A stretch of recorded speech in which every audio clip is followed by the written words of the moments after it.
Halo sahabat Kompas TV, saatnya kita update juga berita terpopuler pada hari ini, Selasa 22 Februari 2022 bersama saya, Karisma Ningtyas. Tapi sebelumnya jangan lupa untuk subscribe dan bunyikan lonceng notifikasi. Presiden Jokowi tegaskan pemindahan ibu kota baru sudah tidak perlu diperdebatkan lagi, karena menurutnya UU IKN sudah disahkan oleh DPR, sehingga secara hukum dan politik rencana pemindahan ibu kota sudah selesai. Hal ini disampaikan Presiden Jokowi saat memberikan pidato di peresmian Nasdem Tower pada Selasa pagi. Presiden Jokowi juga menilai gagasan ibu kota baru menjadi penggerak pemerataan ekonomi dan pengubah paradigma pembangunan menjadi Indonesia sentris. Sebuah perubahan besar, sebuah gagasan besar pasti ada pro dan kontra. Ada yang setuju, ada yang tidak setuju. Tetapi dalam sistem politik kita jelas bahwa undang-undangnya sudah disetujui oleh DPR dan disetujui oleh 8 fraksi dari 9 fraksi yang ada. Artinya,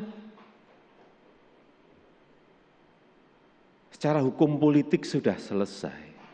Jadi kalau sudah seperti itu mestinya tidak dipertentangkan lagi, mestinya. Tapi saya ingin menyampaikan kenapa sih ibu kota ini harus pindah. Negara kita ini negara besar.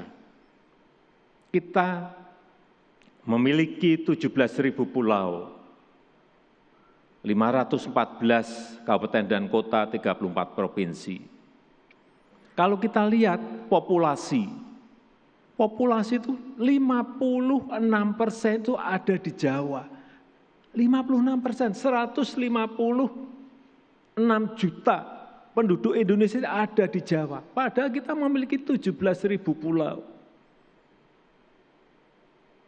PDB kita 58% ada juga di Pulau Jawa. Dan lebih spesifik lagi adalah Jakarta. Sehingga magnet dari seluruh pulau itu ke sini. Magnet dari seluruh kota itu semua ke Jakarta. Yang terjadi apa adalah? Yang terjadi adalah ketimpangan perputaran ekonomi antara Jawa dan luar Jawa. Yang terjadi adalah ketimpangan antar wilayah. Yang terjadi adalah ketimpangan infrastruktur antara Jawa dan luar Jawa. Inilah kenapa juga bahwa kepindahan ibu kota ini sudah digagas sejak lama. Sahabat, selanjutnya ada Ketua Umum KMPI Haris Pertama yang diserang oleh orang tak dikenal di sebuah restoran di Jakarta Pusat pada Senin kemarin. Polisi juga telah menangkap 3 tersangka terkait penyerangan tersebut. Dalam pengakuannya, Haris Pertama merasa telah dikuntit oleh orang tak dikenal sejak ia berangkat dari rumah hingga sampai di restoran. Pada akhirnya dirinya dikeroyok oleh 4 orang di depan restoran. Di Treskrimum Polda Metro Jaya akhirnya telah menangkap 3 tersangka pengeroyokan terhadap Haris Pertama, yakni 2 orang eksekutor dan 1 orang yang diduga dalam aksi ini. Ketiganya disangkakan pasal 170 KUHP ayat 2 dengan ancaman hukuman 9 tahun penjara. Polisi juga melakukan pengejaran kepada 2 DPO lainnya. Adapun pelaku yang berhasil ditangkap dari 4 orang yang ada di TKP sebagai pelaku utama, 2 berhasil kita tangkap, yaitu 1 inisialnya MS. Ini lahir di Ambon tahun 78. Kemudian yang kedua, JT.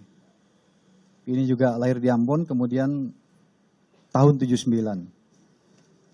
Kemudian yang ketiga adalah saudara SM. Lahir di Ambon tahun 1961.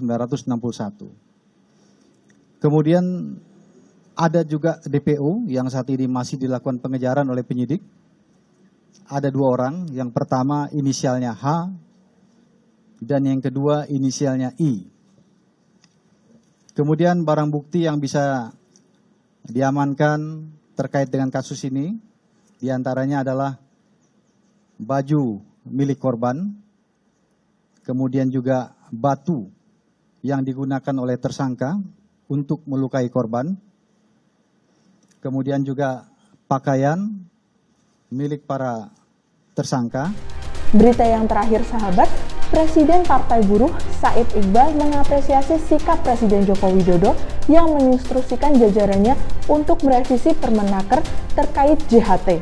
Sebelumnya Presiden RI Joko Widodo menginstruksikan Menteri Tenaga Kerja untuk mempermudah tata cara dan pembayaran dana jaminan hari tua yang tengah menjadi polemik. Hal ini disampaikan oleh Menteri Sekretariat Negara Pratikno pada Senin malam. Presiden Partai Buruh Said Iqbal menilai revisi terhadap Permenaker nomor 2 tahun 2022 sama artinya mencabut aturan tersebut dan mengaktifkan kembali Permenaker nomor 18 tahun 2015. Sudah selayaknya revisi Permenaker nomor 2 tahun 2022 tersebut mengembalikan pada isi Permenaker nomor 19 tahun 2022. Atau dengan kata lain, yang dimaksud revisi Permenaker nomor 22 tahun 2022 adalah mencabut. Saya ulangi, mencabut Permenaker nomor 2 tahun 2022. Jangan lagi, tanda petik ya, tanda petik sekali lagi, quote and quote, Menaker dan Menko Perekonomian main akal-akalan. Entah apa, kami belum tahu. Ya, main akal-akalan. Entah apa, kami belum tahu. Kalimat-kalimat yang akan dituangkan dalam revisi Permenaker nomor 2 tahun 2022. Pendapat Partai Buruh dan Serikat-Serikat Buruh adalah definisi merevisi Permenaker nomor 2 tahun 2022 sebagaimana yang dimaksud oleh Bapak Presiden Jokowi tersebut adalah mencabut Permenaker nomor 2 tahun 2022. Jangan main akal-akalan lagi, quote and quote, dalam kalimat-kalimat revisi tersebut. Dengan demikian, yang akan berlaku adalah tetap Permenaker nomor 19 tahun 2015. Sahabat Kompas TV, itu tadi 3 berita terpopuler pada hari ini. Saya Karisma Ningtyas undur diri. Tapi sebelumnya jangan lupa untuk like, komen, dan share video ini. Sampai jumpa!